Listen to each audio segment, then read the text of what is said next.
Здравствуйте, дорогие друзья! Я рада вас приветствовать на моем канале. Сегодня в данном видео я готовлю незабываемо вкусный, очень быстрый и недорогой торт «Гвоздика».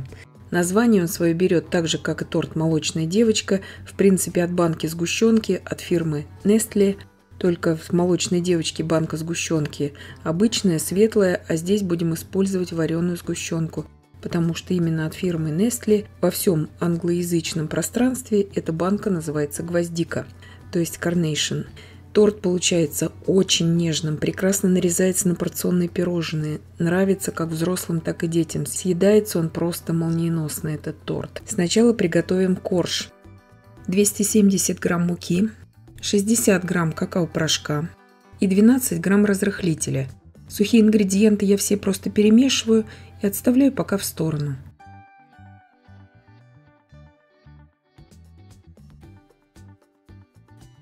Шесть яиц среднего размера комнатной температуры, щепотка соли, 16 грамм ванильного сахара.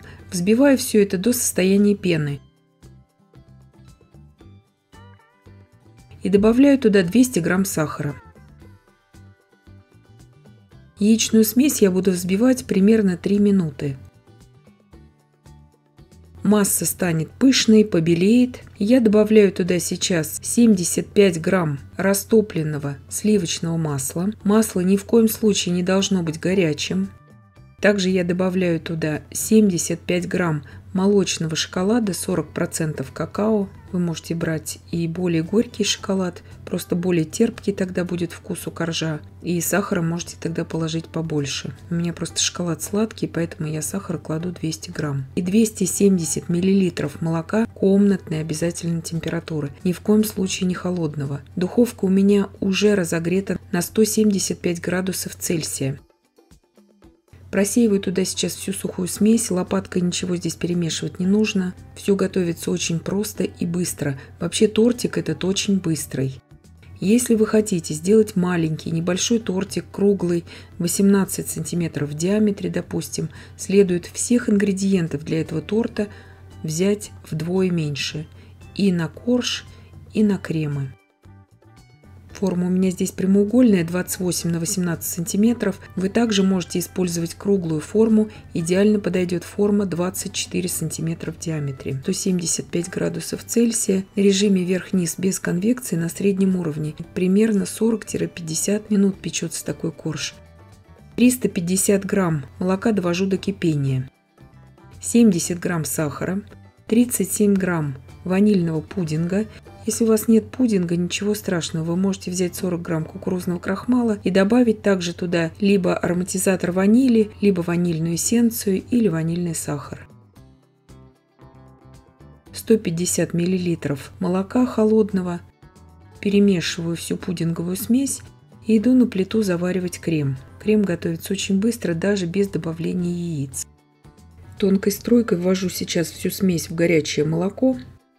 Довожу сейчас все это при непрерывном помешивании на умеренном огне до кипения.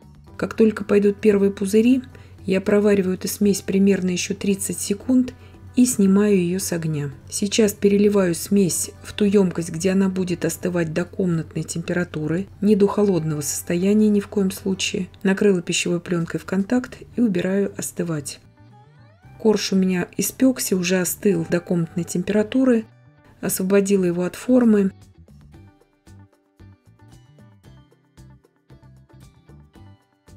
Вот такой идеально красивый ровный корж получается внутри, благодаря тому, что добавляли шоколад в тесто. Корж я выпекала при температуре 175 градусов Цельсия на режиме вверх-вниз без конвекции на среднем уровне. Я вам все напишу в описании. Примерно 40-50 минут печется такой корж. На 2 коржа разрезала.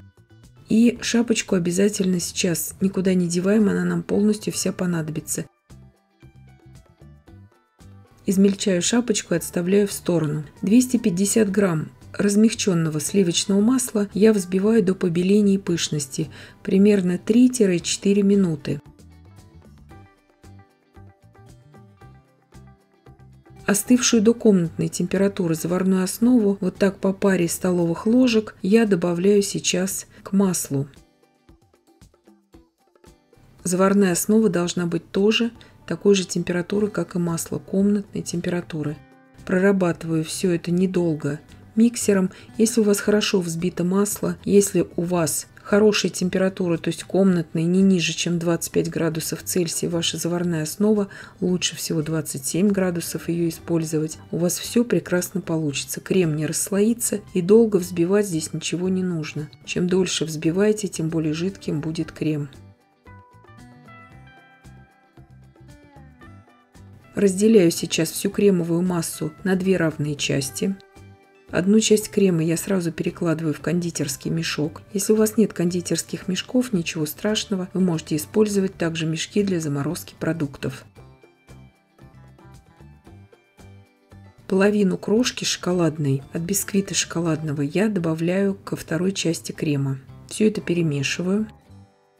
Вот эта прослойка с крошкой дает необыкновенно нежный и тонкий шоколадный вкус. Она не ощущается на вкус как заварной крем, она будет очень нежной и очень мягкой. Что-то нечто среднее между вкусом коржа и крема. Пропитываю молоком. Вы можете какао здесь взять для пропитки, очень вкусно тоже будет. Для пропитки этих двух коржей понадобится примерно 100 мл молока. Первую часть крема я полностью распределяю по нижнему коржу. Оставляю немного крема на бортик, он нам потом понадобится. Делаю бортик из крема, чтобы расположить там вареную сгущенку.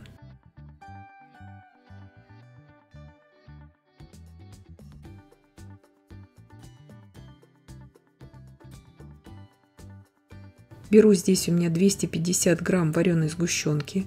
Вы же можете, если вы не любите вареную сгущенку по каким-то причинам, взять, сварить карамель. Как сделать карамель, я вам, конечно же, оставлю ссылку в описании под данным видео. Но вообще этот тортик готовится именно с вареной сгущенкой. Готовится он очень просто, так же, как и торт Баноффи. Тортик Баноффи, банановый торт. Рецепт к нам пришел тоже из Англии, он есть уже у меня на канале. Готовится очень просто, там корж из песочного теста, незабываемо вкусный. Тоже любят очень его дети, тот тортик. Советую посмотреть и при желании приготовить. Ссылочку на тот торт оставлю в описании. Сейчас накрыла все это слоем из крема с крошкой шоколадной и накрываю вторым коржом. Коржи, как вы видите, здесь у меня не тоненькие, они примерно 1,8 см в высоту у меня каждый корж.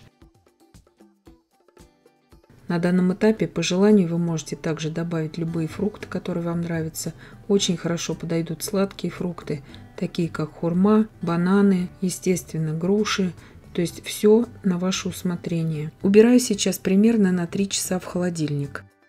250 мл очень холодных сливок для взбивания, 8 грамм загустителя для сливок, 30 грамм сахарной пудры и 8 грамм ванильного сахара. Если у вас сливки от 33% жирности и выше, здесь не нужно тогда использовать загуститель для сливок. Я использую, потому что у меня сливки всего лишь 30% жирности.